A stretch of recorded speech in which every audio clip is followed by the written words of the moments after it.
Çka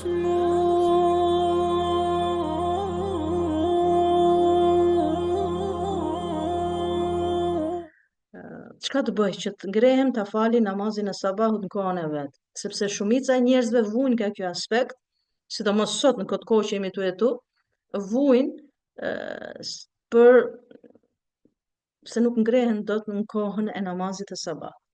Ose kepër atyre njerëzve që kemi ndëgju që thot kam net pa gjumë gjithë natën dhe në kohën e sabahut më ka zënë gjumi. Dhe disa dhe unë jam e vetëdijshme që i ndodhen shpesh kjo gjë shumë njerëzve. Ndodhen shpesh, Zoti na rujt. Çka të bëj thot që ta fal namazin e sabahut në kohën e vet? Unë kisha më dhënë disa këshilla, vetit tim edhe juve. Nëse vujmë nga aspekti që nuk mund të ngrehem ta fal namazin e sabahut në kohën e vet, unë e këshilloj vetin tim pastaj edhe juve t'ju jap disa këshilla. Këshilla e parë, mundohemi të flejmë me abdest. Këshilla e parë, domethënë flejmë me abdest, flejmë domethënë duke e pastru trupin tonë. Këshilla e dytë, kush është? Këshilla e dytë, të bësh sa më shumë dhikr. Përmendesh Allahun subhane xhelle xhelalu. Ta përmendim të madhin Zot xhelle xhelalu në momentin që bijmë në gjumë, themi bismillah, ti bëjmë ato lutjet, ato thënjet që ne i dimë, edhe ta mbyllim natën tonë me hajër, me mirësi. Pse? Ka transmetime, hadithet profetit alayhi salatu wasalam që momentin që njeriu bjen, momentin që njeriu flen, përpara se me flet thot ka melaqe të cilët thon mbyllet ditën tënde me mirësi. Pastaj vjen shejtani dhe thot mbylle ditën tënde me haram. Prandaj gjithmonë e kujtojmë atë thënien e bukur të asajt dietare të këtij umeti, pavarësisht se shumë pak e njohin, e ka pas emrin Zeynep, flas për kohët e përparshme, ka thënë një thënie shumë të bukur e cila thot ahlal ibada ala al-makhada. Ibadeti më i mirë është kur i vej kokën në jestik. Pse? Sepse momenti që ti bjen me bismillah, momenti që ti e përmend Allahun xhelle xhelalu përpara se me ra në gjumë, për ty rrin me laqet.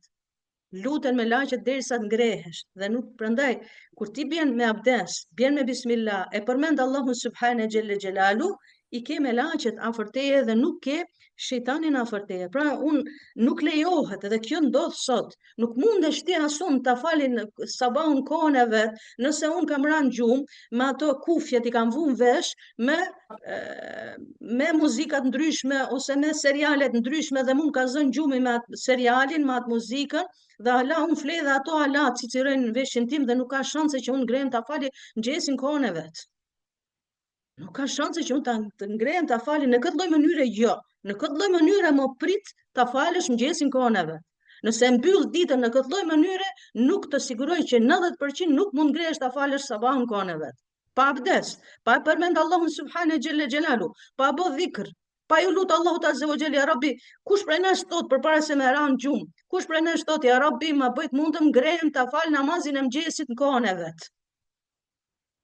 Valla billa unë jam e sigurt, nëse bjen me abdes, nëse bjen me dhikr, ta përmendesh Allahun azza wa xhel, xhelle xhelalu, nëse i lutesh Zotit madh xhelle xhelalu, ti thush ja Rabbi, më bëj të ngrehem sinqerisht, duan sinqerisht, ngrehem ta fal namazin kohën e vet. Dhe nëse bjen herët, sepse ne flejmë në orën 1 natës, 12 natës, 3 natës, atëherë është shumë pak mundësi ka të ngrehem ta fali namazin kohën e vet.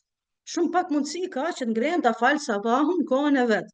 Prandaj të kemi kujdes. Pra, marrësh abdes, ta përmendesh Allahun subhane xhelle xhelalu, ti lutesh Allahut azza wa xhel që të ndihmoj që të ngrehesh ta falësh sabahun dhe ti marrësh ato sebepe tjera, ta vesh një alarm, po mos e vete koka, largoje pak më larg që kur të bjeri të ngrehesh me lejen Allahut subhane xhelle xhelalu, dhe momenti që ti çele syt, nëse të ka dal gjumi, sepse ka shumë njerëz që thot, po i hapa syt, po pastaj më zuri gjumi prap. Jo, momenti që ti e çele syt, në atë moment përmend Allahun subhane xhelle xhelalu. Në atë moment thuaj as-salatu khairu minan nawm, thush namazi është më i mirë se gjumi. Në atë moment kujtoje mirësitë, begatit që ke për të marrë kur do falësh namazin e sabahut. Pra, nëse ne i bëjmë këto sebepe, nëse i marrim ne këto sebepe, valla, inshallah me lejen Allahut azza wa xal do të jemi të rregullt në faljen e namazit të sabahut, që mos na hiki ky shpërblim i Allahut Azza wa Jall, mos na hiki kjo mirësi. Allahut Azza wa Jall, shpërblim me këtë dynja do kesh, shpërblim në ahiret. Mirësi me këtë dynja do kesh, mirësi në ahiret. Risk në këtë dynja do kesh dhe riskun më të madh inshallah do kesh në ahiret, mëshirën, xhenetin e Allahut subhane xhalla xhelalu. Allahu ta'ala alam. Shiko, prej para gjë, Allahu subhane xhalla xhelalu shumë qartë ka thonë Kur'an, nëse nuk gjeni ujë, fatayammamu sa'idan tayyiban. Allah Azza wa Jalla thotë nëse nuk gjeni ujë, atëherë merrni temën. Mirë, por këtu dietarët kanë fol kur nuk kemi ujë. Dhe se cila prej nesh vet e din se e ka të mundur me gjetë ujin, a se ka të mundur me gjetë ujin. A më kupton? Plotësisht. Ittaqullaha mastata'tum. Që është thënia, kini frikë Allahun sa të mundeni. E këtu shkon te gjendja që ti je në udhtim, je në avion, je në tren, je në autobus, autobusi është në autostradë, autobusi nuk ndalet për mua dhe nuk ndalet për ty, ai treni nuk ndalet kur dush ti, avioni për shembull ti ke shkojnë këtu në Amerikë don 10 orë. A më kupton? Këto 10 orë këtë ndoshta ato namazet mbrenda, ku ta gjej ujin unë? Atë më falni, tamam, ku ta gjej ujin? Ku të marr unë tem ose abdest aty, ose ku të marr, a më kupton? Nëse shikoj vetin që nuk mundem unë të marr abdest dhe shikoj që koha e namazit është duke më kalu, më mirë të kaloj koha e namazit, apo më mirë të marr teyemmum edhe të fali namazin me teyemmum. Ka pas raste të tilla në kohën e Profetit alayhi salatu wasalam, sahabi ka qenë xhenup, nuk ka marr gusel, o shfal me teyemmum. Dhe kur ka marr vesh Profeti alayhi salatu wasalam ka thënë ja Rasulullah, u friksova se do të smurem. Ujti ka qenë shumë i ftoftë. Në këtë rast nuk e ka mund me përdor ujin, se ka qenë tepër i ftohtë, nuk ka pas mundësi ta ndezi zjarrit, ta ngrofi ujë, se hik vakti i namazit. Dhe Profeti alayhis salam e ka miratu. Pra, këtu kthehet te, unë e shikoj këtu, marrja e teyemmumit kthehet te njeriu vet, se cila prej nesh e shikon vetin e vet, a mundet marr abdes me ujë, a nuk mundet, varësisht gjendjes që ti je, varësisht se ku je duke udhëtu dhe si je duke udhëtu. Tamam? Nëse mund të tas. Unë s'kam ku të kërkoj, nëse për shembull dikush jeton në banesë, në katin e 5, katin e 6, ose ku e di unë, jeton në banesë dhe është ndal ujë. Nuk ka ujë në banesë. Tamam? Nuk ka ujë hiç, as për të pi nuk ka. Ka thirr namazin e sabahut. Ku të shkoj të kërkoj ujë? Ku të shkoj të kërkoj ujë në atë kohë për shembull? Atëherë merr teyemmum, falu me teyemmum. A më kupton? Pra, edhe një herë e theksoj, vet njeriu do ta shikoj vetin e vet. A mundesh të gjesh ujë, a nuk mundesh gjesh ujë? A është ujë i larg, a është ujë i afër?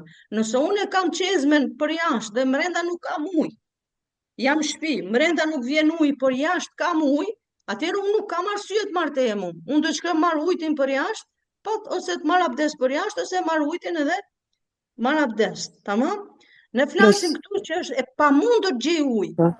E pamundur gjej ujë në tren për shembull, e pamundur unë ti them atij shoferit autobusit që është duke hes në autostradë me 150 km në orë, e tash ti them dalë se unë du të falem një gjën, se nuk jam veç ti veç unë.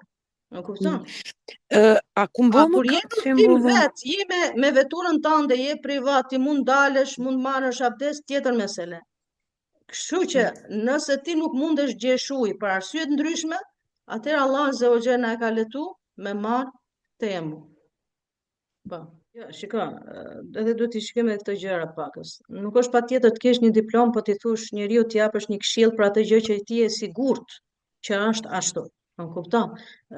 Nuk është patjetër unë tash unë nuk foli se s'kam diplom, ama këshilla është midis besimtarëve, nuk ka diskutim, ka hadith Profetit alayhis salam që besimtarët duhet të këshillohen midis veti.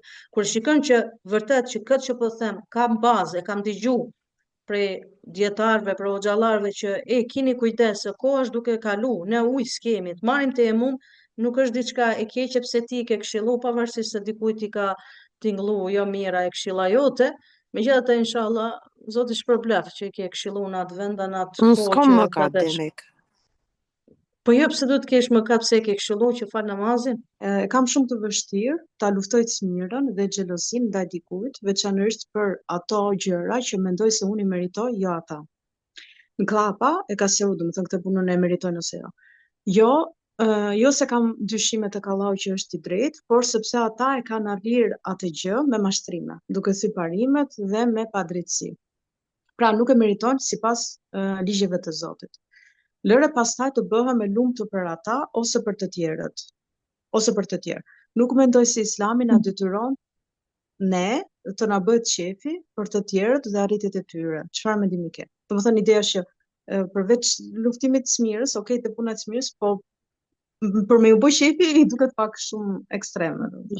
Unë sa e kuptova dhe pyetjen, e kuptova domethënë që ajo shikon ato njerëz që kanë arrit diçka, i kanë arrit jo në bazë meritave të atyre, po në bazë të asaj që si puna e Kërmillit, kur kam rri, është një si e tregojnë si tregim ashtu për fëmijë, po ka domethënie, si puna e Kërmillit kur ka arrit te foleja e Shqiponjës.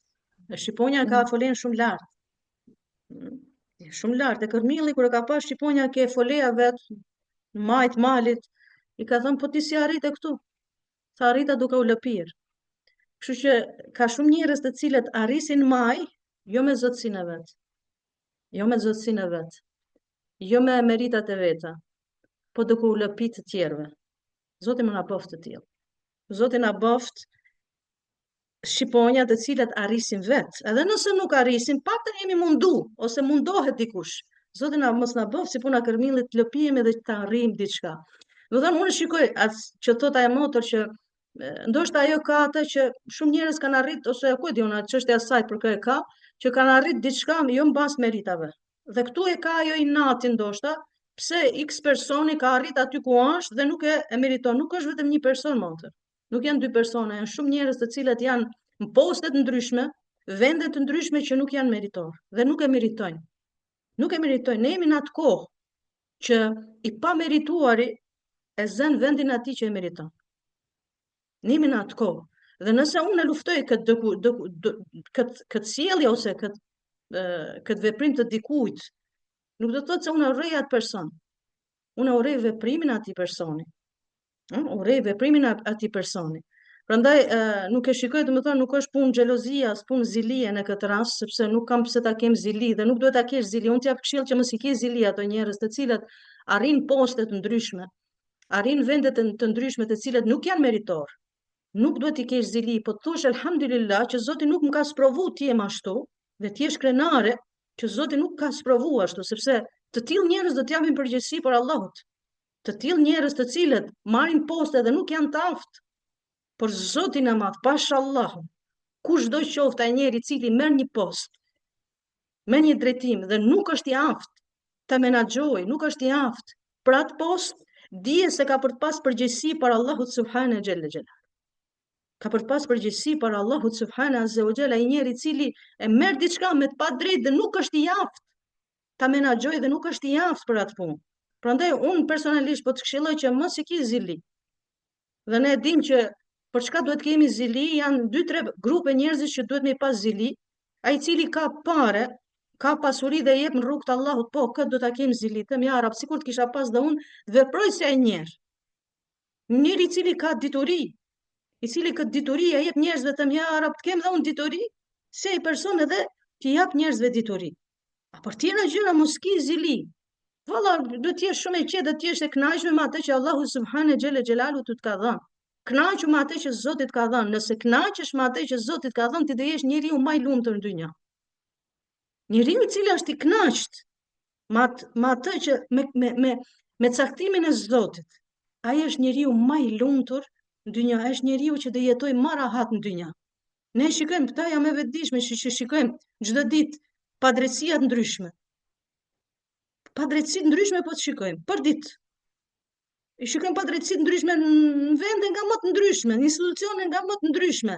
Dhe kjo të bën ty ndoshta ke një jo urrëtia, më të ke një mllef, të thu pse njerëzit janë bërë të tillë, pse njerëzit i vjen në për vendet pune njerëz që nuk janë të aftë. Ti shikon për shembull një vend pune që hapet, nuk ka konkurs. Nuk ka konkurs. Çka do të thotë konkurs? Do të thonë të konkurrojnë njerëzit dhe të fitojë ai që e meriton. Dhe të fitojë ai që e meriton. Mirë, po këtu ke vendet tona nuk ka të tillë më të. Kështu që nuk po thot njëri që kënaqu me arritjet e atij që ka lëpir, që është lëpi njerëzve dhe ka arrit aty në majën e shqiponjës, jo çdo kush që arrin majën e shqiponjës ka arrit me djersën e ballit të vet dhe me meritat e veta. Tamam, kështu që nuk po thot një të kënaqesh ti, ose nuk po thot njëri pse ke zili, më kupton, unë thash, mos i ke zili ato njerëz, po kënaqem atë që ti je dhe u kry puna, nuk ka nevojë të kesh urrëtie fundja ndaj atyre njerëzve. Thjesht, si thon në anglisht, good luck, paçin fat, le të vazhdojnë. Zoti dhont inshallah hajrin secilit. Hajr inshallah.